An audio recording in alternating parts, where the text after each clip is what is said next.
this morning all the way from Auckland, New Zealand. I've gained a new friend, Andre Jawork, out there.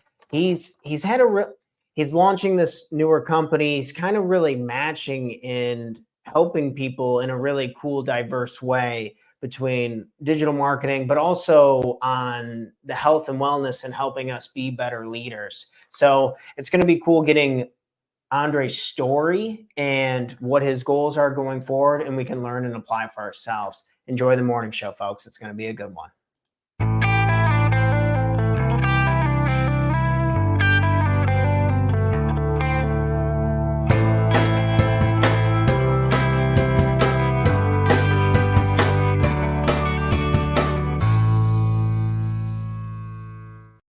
Good morning, and welcome back to another episode of the Talk Terror Morning Show, where we go over tips, tricks, ideas, and exercises to help make you the absolute best person you can be, not only for yourself, but for the people we love and care about most.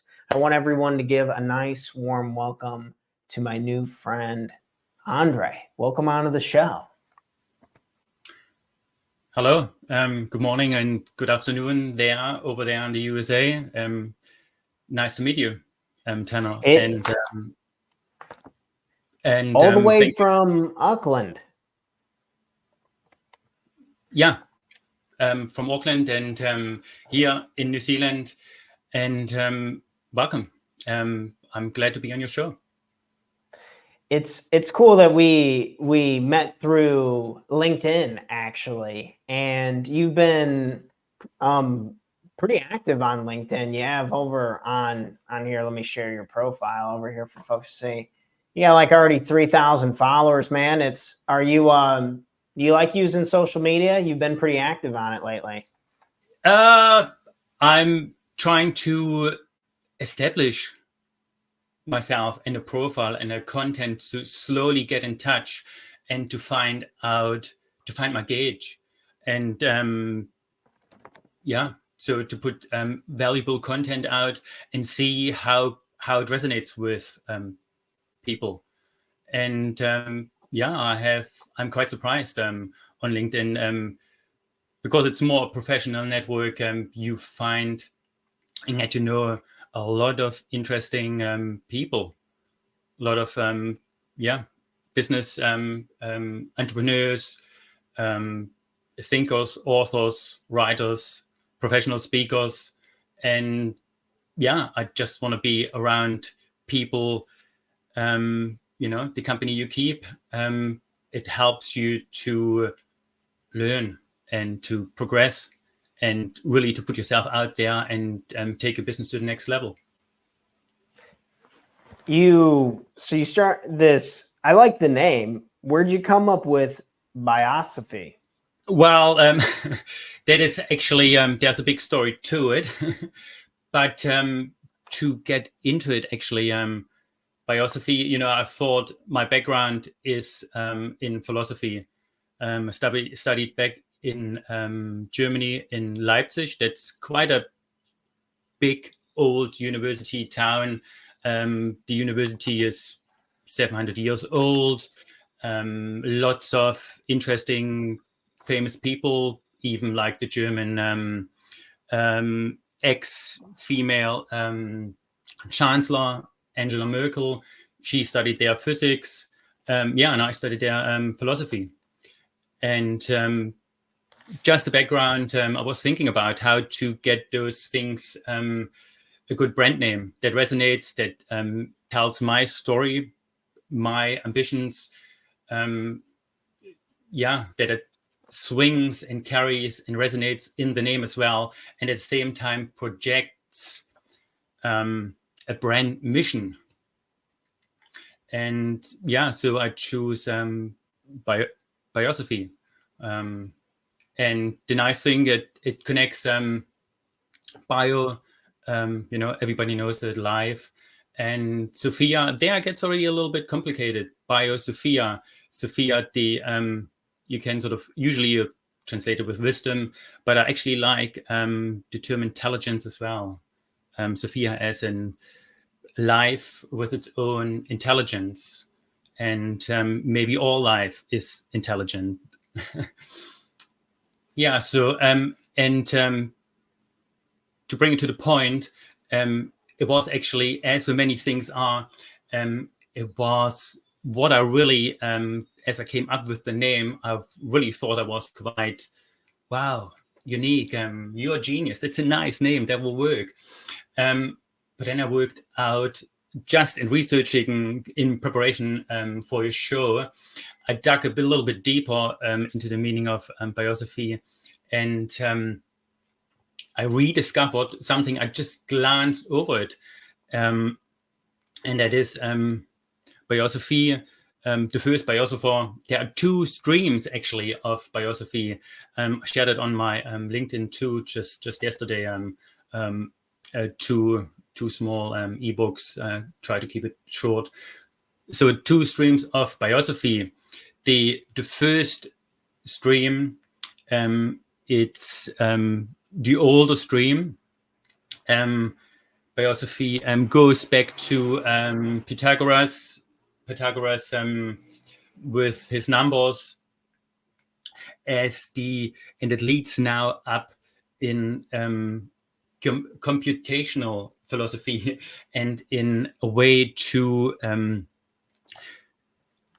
information, time, and energy, and the information in all life, to take that and make use of it, and to use it to our advantage, as we have done already, as we do currently, deciphering the genome, decoding, the programming, all those biological ideas swing now and resonate now. It's like a renaissance of those ideas merging into the spiritual realm. And that's where the second stream comes into, which was actually the second stream was made famous, and the name goes back, biosophy, to Dr. Frederick Kettner. He founded the Biosophical Institute actually in the USA, and I didn't know it myself. Biosophy and the biosophical movement was actually pretty big in the early 1900s, 1930s, 20s. And yeah, it was kind of a movement. Carries through the Biosophical Institute, and yeah, quite surprising. Even Albert Einstein commented on the biosophy movement and said that it's quite a passionate, ambitious project, because underlying there in the second stream, it's more, while the first one, Pythagoras and the computational, more logical philosophy, is more of information and digital and goes into matter. The second stream goes into, founded by Dr. Kettner, is more a peace, wants to have peace and democracy and a peaceful life on Earth. He wants to establish that, and in order to achieve that, we would need to educate our people and to build character, to live in a harmonious way by values we probably share all here on Earth, as one Earth and one world. We somehow here united, and to see those values that we actually pull all on the same strung. Yeah, we're all in the same boat, and that's the branding kind of behind Biosophy Health, Biosophy Wealth. I try to combine that, and as I came up with the name, back to your question, Biosophy Health. I didn't have it in mind at the time, but that is the beauty of a good, of a great brand name. It kind of, if you get it right, like Amazon, big names, Tesla, all goes back to people they have lived, or to things they are real, like in Amazon. You can imagine the picture, the supply, the watering, and stretching out, and watering vast areas with knowledge. Cool. This maybe you can take us a little bit through. So you're a very educated man, and you're taking a lot of these learnings and you're beginning to help people. Could Yes. you kind of explain more? I really liked the stuff that I was reading off your site and how you're getting yourself out there. Can you kind of put in the layman's terms, like how you're helping people nowadays? Yeah. First of all, the best help seems to be counterintuitive, but to help others. But it's always good to start with yourself. And so, in my business, and being to find the soul of your business, it almost feels like you have to get in touch with your own soul. So those two things seem to come together. And so by improving myself, I sort of set the conditions for me to be able to, in a good mind, in the right mindset as well, to help others. So it goes both hand in hand. I'm self-improving myself, and translating that and trying to transfer that belief to others. And We can, yeah. What's maybe we can go down a little bit of a journey. Has this been what you've been doing for a while? What was what's kind of, where did you get started in this? Have you been studying all the time? Yeah, well, pretty much after university, I decided, actually I wanted to continue a career in academics, learn a good English, and so I went to Australia and lived there for 2 years, and I discovered a new lifestyle and the way to live there, and ended up in the end in New Zealand, and haven't left since then. I'm still here, and it's just an opportunity. You're self-made man, away from home, or originally where I started out. New Zealand is my home now. So it has been a long journey coming, and I wanted to stand on my own feet, which I did. But everybody knows it's different to being employed somebody, and all your passion and all your contribution will be the benefit of somebody else, the company owner you are employed. But I wanted to change that. I really wanted to work for myself and let everything be channeled through me and through my own business, and benefit others with my own business, instead of in a business of somebody else. Yeah, being in charge and being able to take the reins and if you're your own boss, the way you want. No, if you're your own boss, nobody can fire you. But how long do I do it?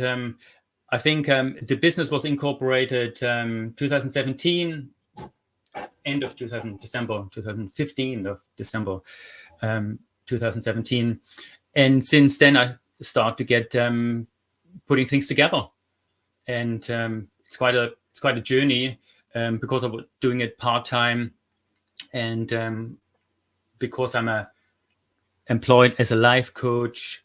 I work for a company since almost 20 years now, and there I work with a range of clients who have a brain injury, and so the brain is a fascinating organ, and to modulate and to see it's already hard if the brain is damaged, to bring somebody back to a performance the person had before the incident. They hadn't really occurred. So it's even harder for those people. And as we know, it's already hard for us, normal person, to keep alive, to have a good life running, to be happy with the life you live, and to improve yourself. And Tell me about your job as a life coach and working with. Is that specifically people who have been injured? Is yes. who the company helps solely, or how has that experience been to you? Well, it's great to. I saw my passion to helping others, to bring those spiritual and philosophical values into that job as well, and treat person as I want to be treated. Nice, respectful, dignity, supportive, helping. Mm-hmm. And one of the main things as well is just listening to people, and spending time with them, to be present with them, and see what they, what's going on for them. Really, it's the simplest answers that always tend to lead us back. I'm sure studying with philosophy, you've ran into that quite a bit. I'm curious what being spiritual means to you. I know that can mean a lot of things to a lot of different people. Yeah. And probably leads us up to how can digital marketing, how can selling be in any way spiritual? It sounds like a contradiction. Isn't that, people want to sell something, that's materialistic, isn't it? It's not spiritual. But in a way, we like buying things. We don't like to be sold, but most of us have been in a situation where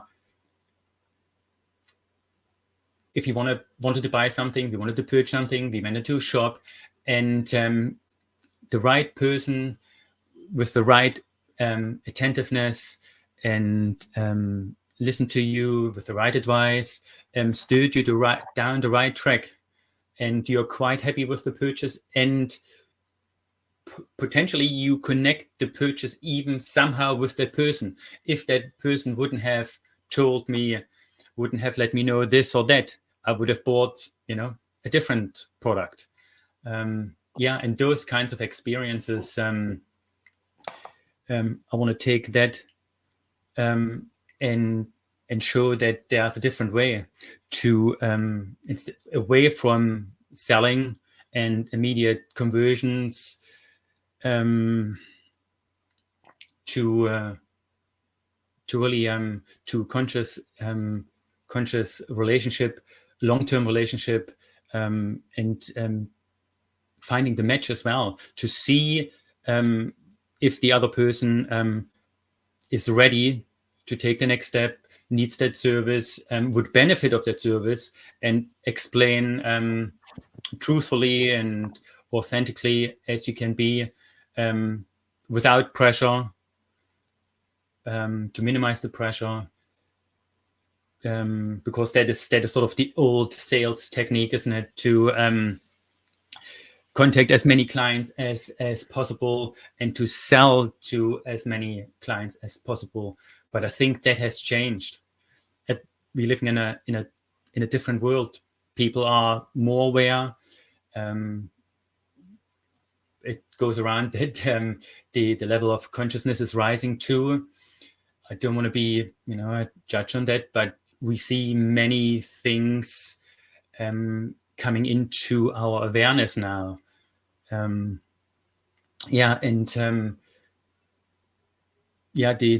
conscious selling wants to get away from selling to everybody, saying to the right customer, to the right person, to the right client, to somebody who wants that product, needs that product, and we want to end up in a win-win situation where both parties are happy with the outcome.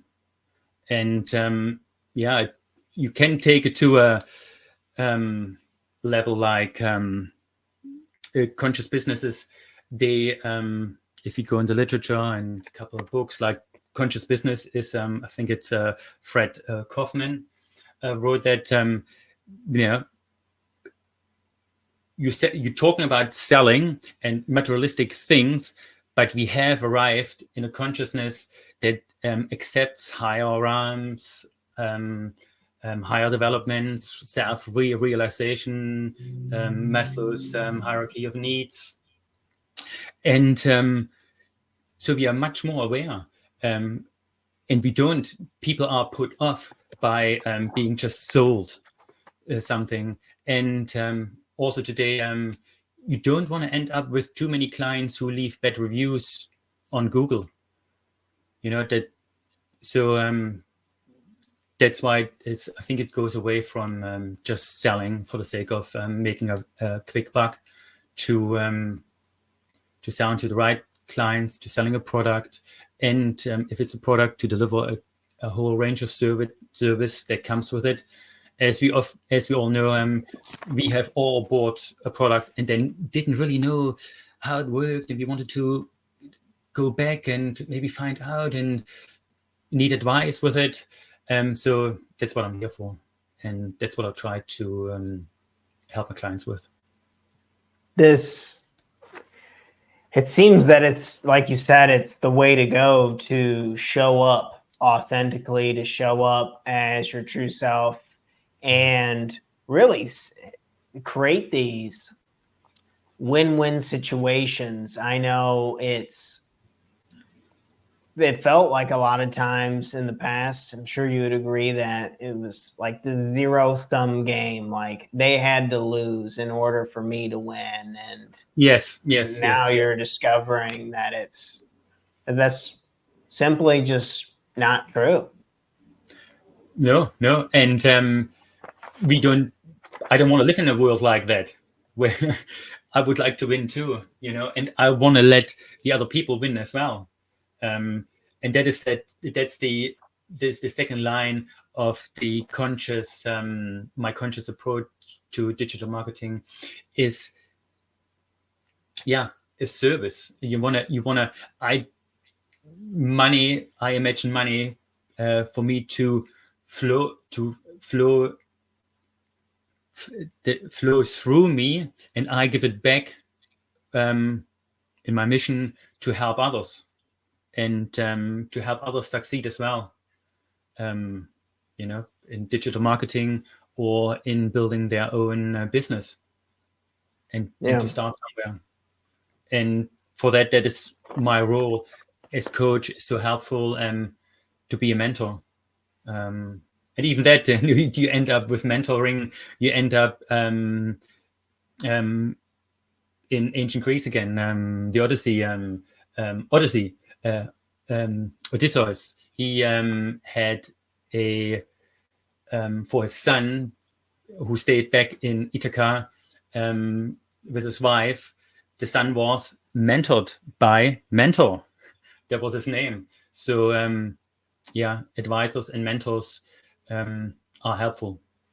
If it's, not sure if you want me to get further into that, but mentorship is important, I think. And even I had to come around that, yes, I'm a coach, but I need to be coached. I need to, I'm a mentor, but I can do with mentoring too, to come around that. And looking back at your life, so far, I can see many people in my life who have helped me, who have mentored me. The advisors who said at the right time the right thing. From personally, my father. I didn't want to go to university, and he sat down with me and just told me what I would lose out on. He showed what I could gain. So I did it. I wanted to be with my friends. like everybody else, just run around and, you know, finish and, you know, just do a job and have money available early. Instead, I took the advice. I invested in my future. You know, delaying gratification, that's hard. Spending money in your education, and working slowly towards something that, you know, it almost feels it never comes to fruition. But that's, we know the stories. Most businesses go out of business before they have reached 5 years. And I can say I'm already in my 6th year and still alive, and I think I'm going out big. So Yeah, that's so awesome, and it's a reason why I wanted to come on here and talk to you today.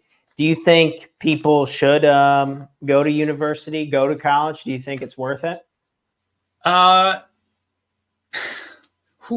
Luckily that I'm not employed at a university currently, because I would say not necessarily. I still tell my own children, you know, do it, try to, you know, because you have it done, the earlier the better. That is still true. But nowadays we also know learning is a lifelong adventure. It's not, you know, I don't learn a trade and then I'm done. There are those cases, you know, and there are many trades we still need, and trades seem to be something really fundamental anyway, because it's a skill that person can go anywhere and can do it. It does not depend on the business itself. So skills is still a valuable currency, and that's why I, in the end, also took my skills further, and I didn't want to rest. I'm too curious to know more, to find more, to become bigger.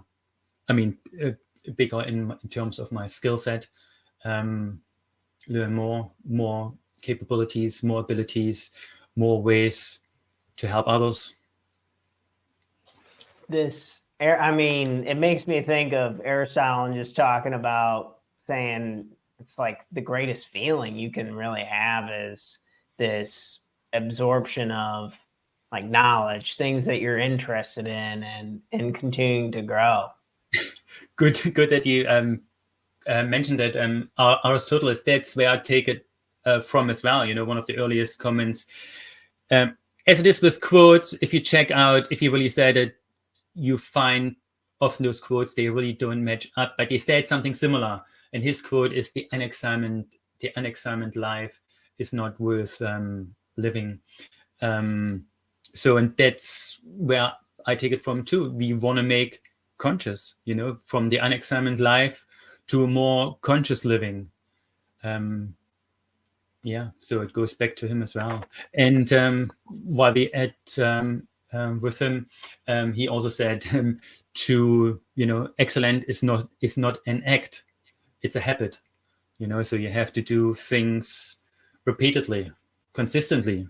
You know, consistency is, it's not really, you know, a flashy word, but sounds dry and boring, and day after day, you know, you get tired already just talking about it. But consistency is big, and that is a skill everybody should really work on. How do you manage being a parent and growing a business? It's hard. It's hard, but it's joy and fun too. I have to say, the lowest moments I had, and where I just wanted to throw it, and I thought I never get anywhere. All those little 1,000 steps, weekend after weekend, putting it all together. It never really. When is that building constructed? It's like a big cathedral, and, you know, no doors, no windows, still not. But now looking back, here I am talking to you, and having it all set up. It just took time sometimes to appreciate really how far we have come, and I have come. And so my family is my support, And it's great to have a family around people where I also with the authenticity and your authentic self comes as well. I think so. To be around the right people that encourage you to feel your feelings. Hey, it's all good. We get angry too sometimes, or hey, it's okay to cry about that, and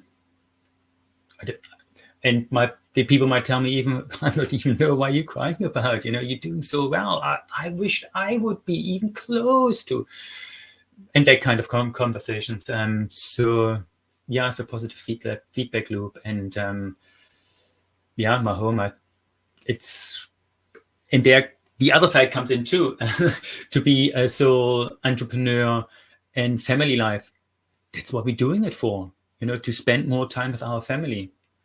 It's probably quite hard to be not distracted and to follow through with the things and not, be easily distracted, because you have the chance to go there to talk to your family, or your family to come to you and interrupt you. Think they can just quickly, say this and that, and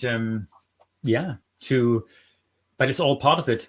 And I think it's a good feedback loop from personal, to see yourself as an entrepreneur, as somebody who strives, who tries new things, who takes unique ideas and wants to bring them to fruition and implement them. And there's always somebody, who does something nobody else has done. And, 20 years later, people think about that person. I wished I would have done it. And it wasn't the air, it wasn't the time, the zeitgeist, but he took action. And I like the Horace. He has that nice quote as well. He who said still feared he wouldn't succeed. Or put it differently, he who feared he would not succeed sat still. So if you sit still and indulge in your fears and worries, that that's the frequency and the energy, the vibration you will reflect on anybody else.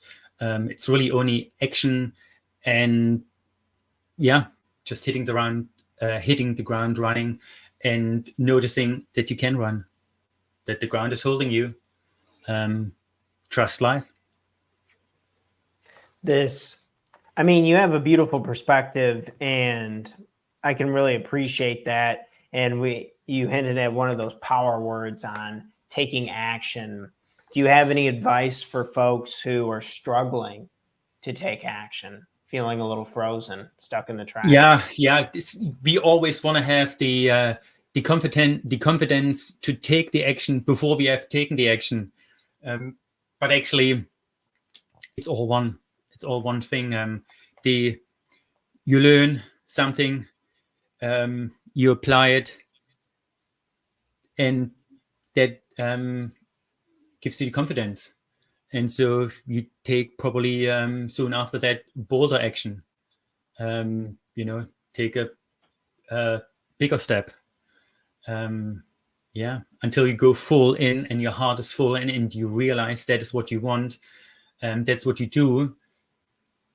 And you probably find yourself like I sometimes, you could do more. You're actually choosing, you're deciding not to do it. And then you feel bad.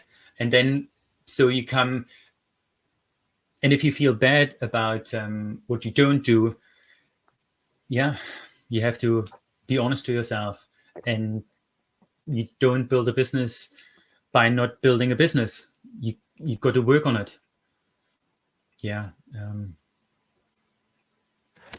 It's unfortunate there's not an easy button, but man, if there were easy buttons, even if you pressed it probably wouldn't feel that good. It's No. It's crazy to think of that. The harder stuff is, the more we've gone through, and then you look back on it, you're like, man, that really good. I can't believe I finished that and I did that and I learned that and I moved on from that. And what would you say are some of your top accomplishments that you're most proud of? Oh well, that's how I see myself as well. I see myself as a change maker, and I since a long time I have noticed that I embrace change. I'm very fearful. I'm very fearful, but I try to reflect on it and I try to catch myself and I try to do it anyway, even with my fear. But cautious, just to see if the ice is thick enough to hold me in that way. Consciously taking step by step and doing what you want to do. Follow your bliss. Yeah, and what your heart tells you. And yeah, I'm not quite sure. We had do you work all the time, or do you have like a routine or a schedule that you like to follow? Yeah, as far as I still, yeah, compartmentalize it. I can focus on different works, and that is part of a business too. That's what I learned too. If you work in a business, you leave things undone. You have to come back to it and complete them at a later time. Maybe those things, people take time to react to you, to come back to you, to respond to you. So you don't get things just done in a finger snap. They take time, and so I became pretty good with working consistently, on and off breaks. Those breaks sometimes are good as well to help you reflecting on it, to have a little bit of space and distance to what you do. And so I help both the life coaching and working on my own business. It both is helpful and is one nourishes the other. That seems like a great, like a cheat code almost, when your passions and your pursuits are feeding each other. It seems like sometimes the mistake can be is when they like starve each other out, when one drains your energy so much that you can't do the things that you're passionate about. Do you mind elaborating a little bit on, are you big on like self-care routines, or do you have I'm more what than are happy. things that you do for self-care? I start with the basics, really really simple, down to earth, literally, grounding, being outside, ground myself, shoes off, rubber soles away, take that separation between your being and the earth away, stand on the ground, walk on the ground, on the beach. It's easy for us here in New Zealand. The beach is not too far, but yeah, you can touch the ground in most places. Sun, breathing exercises. I like to be outside. Circadian rhythm is important. Sleep. I do well with less, but there is a limit, and I try to take better care of myself. Yeah. But I have also I move. I turned away from workouts to more movement, to something. Even like yesterday in preparation of the interview, I didn't get around to, but to do a workout or do hard movements that satisfy and exhaust you and make you feel relaxed in this way. But I just did little things, little snack exercises, as they like to call it nowadays, which is good too. Sort of in between, just 5 minutes here and there, a little bit of stretching, small movements without to tire myself, just to, for a moment to have a breather.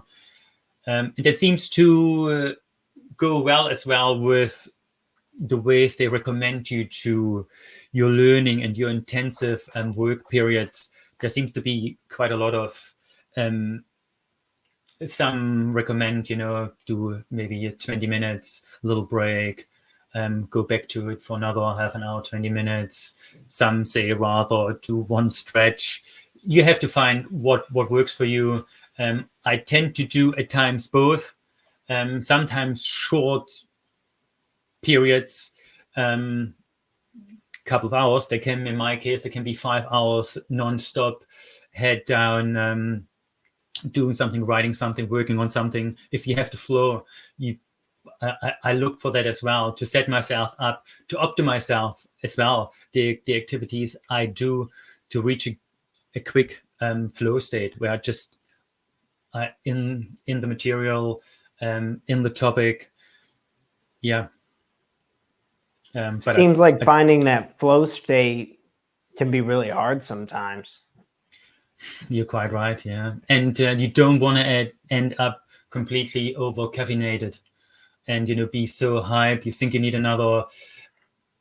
I change things up. I take more rests, and if I feel tired, sometimes it's just a short nap. And I notice since I'm doing it, my naps actually, it's not suddenly the hour I take. No, it's just, it felt like I just was lying down. Now I'm up again, but I feel good. Just a little power nap, 10 to 15 minutes, and I'm good to go. And I try to take those little breaks to help me get back into the flow state pretty quickly. Because sometimes you push yourself too hard, and to be more gentle and be gentle to yourself and to your own body, and to look after yourself. That's important too. Being in a business, that's quite almost an intellectual and a physical performance sport too, because you're juggling so many things, and so you have to look after yourself. If you want to serve your clients at the highest level, you have to perform yourself on the highest level. And so I try to optimize that with other ways. Diet. I'm a 1 meal a day person. I eat once a day, and I fast for 20 to 20 hours, a small winding eating, intermittent fasting. That's what it's called sort of nowadays. A lot of people do it. I do it for the last 10 years, and it works for me. And I like to work kind of, and even exercise as well, to stay hungry, sort of Arnold Schwarzenegger's, stay hungry. And that helps me. And at the end of the day, I have my meal. Wow. So you've only been eating once a day for the last decade or so, and pretty much feels good, and it's so easy to overdo it and indulge. And I like to eat a lot at night. Unfortunately, that's kind of my thing. It's like, tell me about it. Or maybe bring some sweets or that's something. Not good. Yeah. I know. Sometimes it gets a little bit too late. If I can, I try to stay up for a little bit longer, and I sort of anything between 7 and 6, 7, 8. That is sort of my window. I'm aiming for to have some time after to relax and digest, and to be in bed. At the latest, sort of around 10 o'clock. I appreciate to sleep before 12. The old, advice our mothers gave us to be in bed before 12. I feel the difference. And if I had not enough sleep, I don't really drink alcohol. So I quit that habit a long time ago. But if I don't have enough sleep, I can feel it, and I feel almost like intoxicated. So, and you just don't perform at the highest level, and everything is, you're dragging your feet around. It's you want to be light, light in your feet, light in your mind. With taking on this approach and having a lot of healthier habits, I'm curious, where did you say that you lived before you moved to Auckland? Before I moved to Auckland, I spent 2 years in New Zealand. And before that, I was in Germany, Saxony, Leipzig. That's the town where I come from, and yeah, I put my roots down easily. First, I couldn't imagine to even. Why would I go there? I don't need to go around to find myself. I don't need to go around the world to find myself. But I did, and I think I found myself. And yeah, and my passions and my authentic self. That's what I'm striving for. My passions, and it's if you kind of live a long way from where your original support network was, it is interesting, and it's quite a journey, and I'm quite proud of it as well, to pull those things off and to keep the threads together and make it work and pull it off. How was learning English? When did you do that? I loved it. I did the same as I did, talking about the confidence. I remember early on in Sydney, I probably had some moments where I just halfway in the conversation had to leave the shop because, I sort of had a mental block and couldn't find the right word, and got a little bit embarrassing. But that's a long time ago. And yeah, no, English is. I'm learning. I have a passion for language anyway.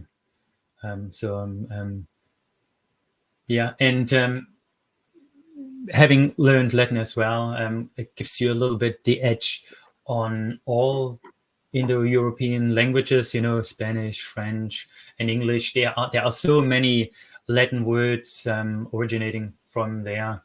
You might be not as good to pronounce them straight away, especially if it's French, but you get the meaning.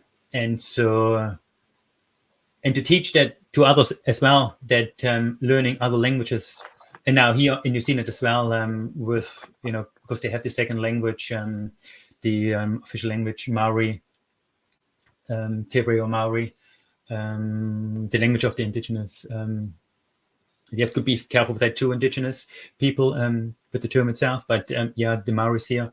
And so it's another language on top of English. Great. It gives you another way.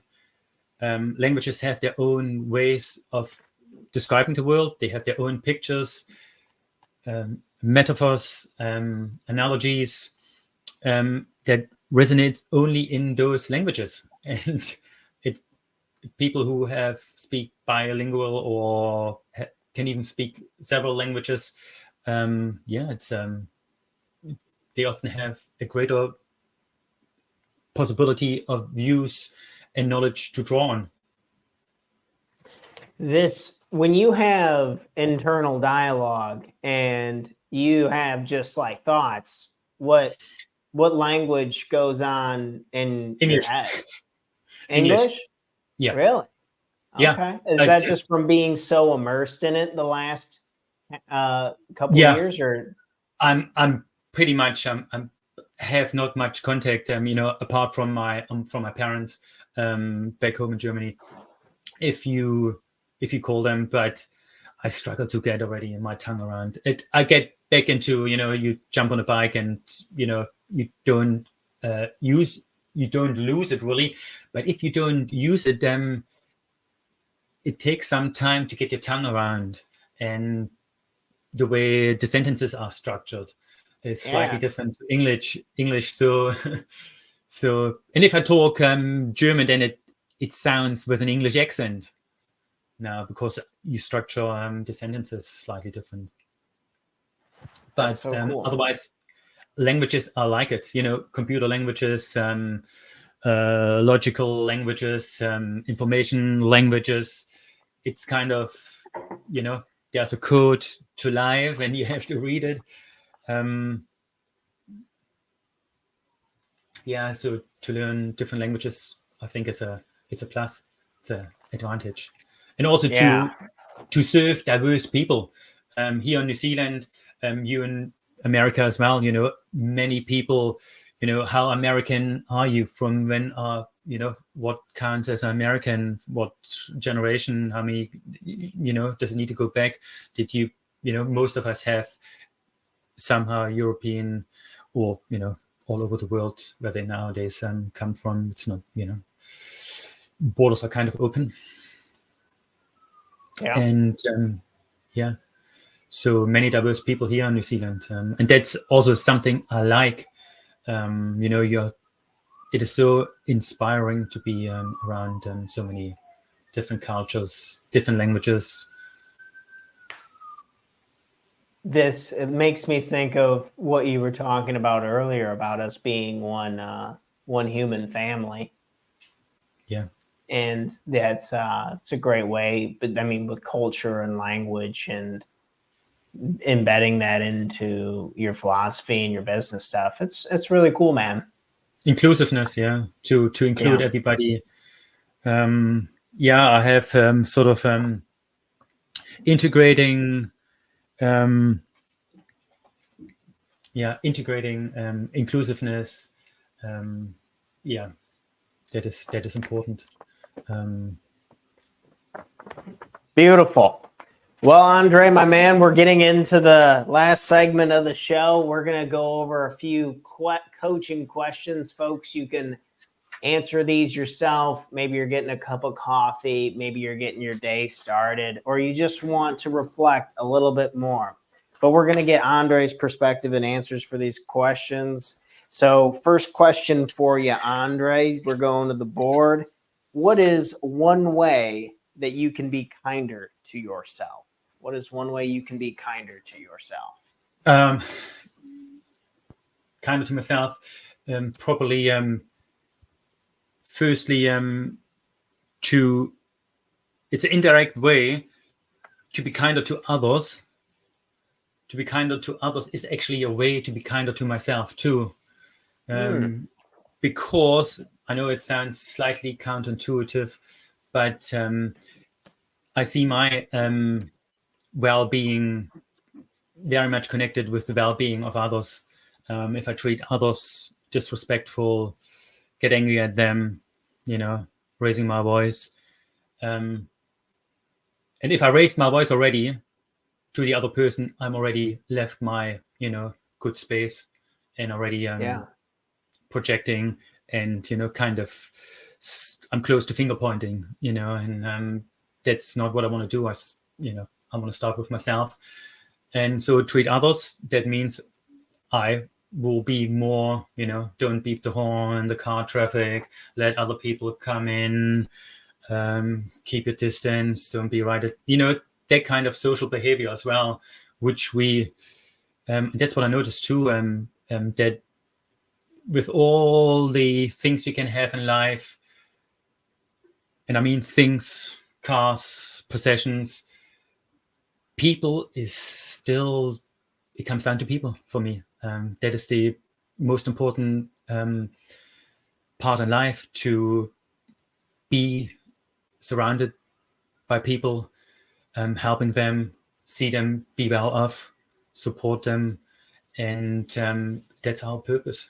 I think that's where I find my purpose. I think beautiful. What is one thing that you love about yourself? What is one thing that you love about yourself? It's probably something. I'm a free thinker. I like paradoxes. I like contradictions.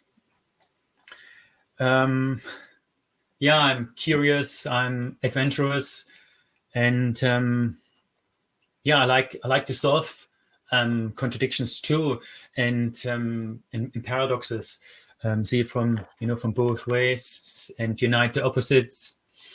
And what we usually see in the contradictions, if you with other people, for instance, I like pointing out but you do this and you do that, you think you're perfect, but now look at you made that mistake, you're not perfect, and to show people that we're full of contradictions, all of us in a way. We want to do this. We striving for excellence, but it doesn't mean we can't stuff up. And so the I like that about myself, that I emphasize that on others, and to see the possibilities and see another view. Start with yourself, and I like the principle, the charity principle, principle of it's principle of charity, I think it's called, to treat the other one not only with respect, but what the other person says and does, to read it at first, at least, in the best possible way, to try to understand the other one, and that he means the best possible. He can't mean, that I, that my work is not good, that, start with a positive view first. And that also comes back to your own expectations and your beliefs, your values, your perception, what you see in the world, in other people, in your business. Yeah, it seems to be so interconnected. The next question I got for you is, what do you want to celebrate at the end of this year? What do you want to celebrate? To be honest, I really want to celebrate working with good reviews from clients I could serve. Okay. That would be one of my greatest joys. And I think that would be one of the greatest joys also for the people I will be working with. Yeah, good reviews. That's a good one. What's your biggest challenge right now?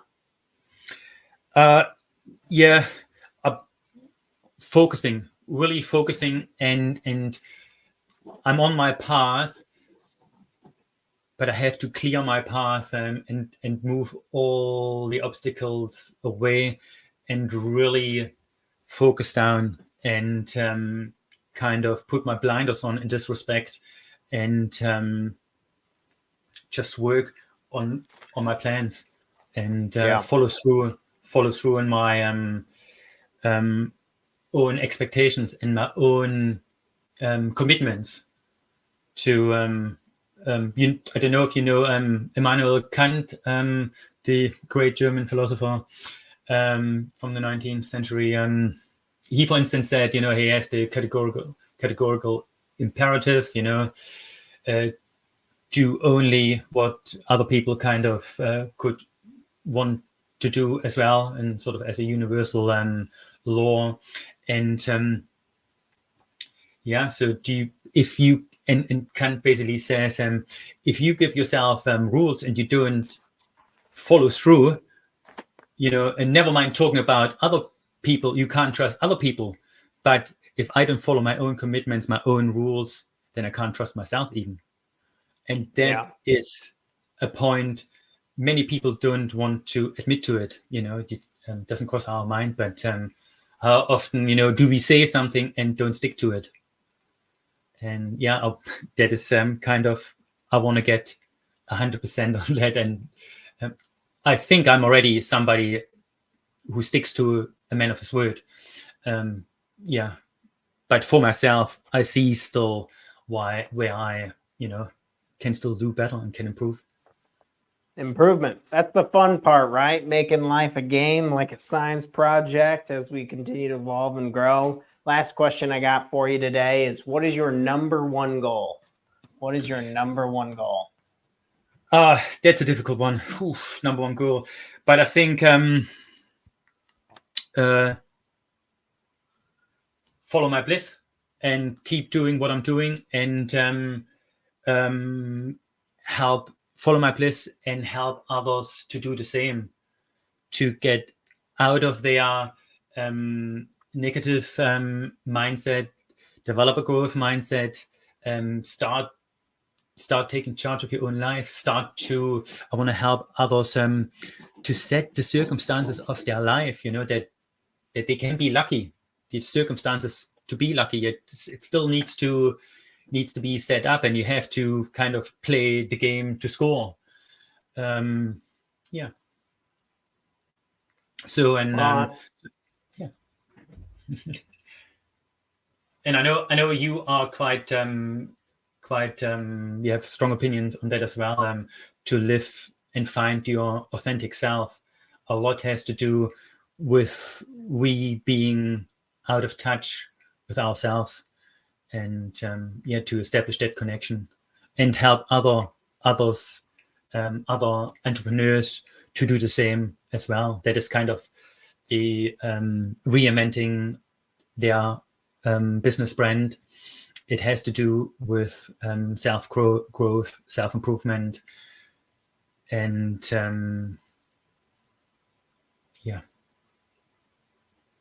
Well, folks, I gotta say it's been a privilege getting to know you, Andre, having you on to the show. Likewise. We're gonna screen share over here. You can send Andre a direct message over on LinkedIn. The links will be in the description for the show, including his link tree. This is his website.